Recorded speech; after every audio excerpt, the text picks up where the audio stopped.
Hello, welcome, and a very excellent evening tonight. And today I want to show you another demo for the Amiga, namely Eon. You already see it here on the screen, which came out 2 years ago-ish in 2019 for the revision demo party by the Black Lotus. And music is, I think, by the great DJ Hoffman. I think so. The demo is one of the best on the Amiga, I would say. It comes on 2 floppy disks, so we will play it from the floppy on the original Amiga 500 on the 1084S CRT, because it's smoother and nicer that way. No emulation here. I will capture the audio directly from the Amiga, so you can enjoy that in perfect quality. I hope the high-pitched sound by the CRT isn't being picked up too much. I am not sure I can remove it in post-production, so sorry for the people with good hearing. I'm already too old to hear that, but yeah. I do this because you liked my last video about demos on the Amiga, namely Hologon by the Electronic Knights. And I think there are plenty more to show, and many of you probably don't follow all the demo parties or download the releases, so maybe this is a good way to show it off. This demo here shows not so many completely new effects or stuff like that, but it's definitely a piece of art. It's very special, very well crafted. The design is perfect, and yeah, you just have to watch it. And the track loader's great, because the demo basically starts instantly with at least a loading screen, an animated loading screen, and you don't have any load times between the sequences, so that's very impressive. Again, this is hardware from 1985, so very impressive for the time, or for the machine. The time, of course, helped in developing this, and I'm not gonna say much more. Let's just watch this thing, okay?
So, that was Eon.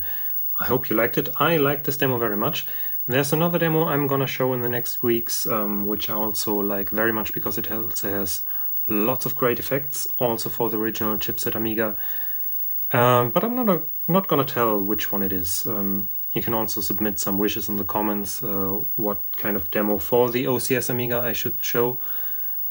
But for today, I think that's it. Make sure to hit the like and the subscribe button. Leave a few comments about your favorite demos and stuff. You can again support me if you want to. I will put the download link for the demo in the video description, so you can run it on your own emulator or real hardware. It's easy to find. But for today, that's it. Thank you and see you next time.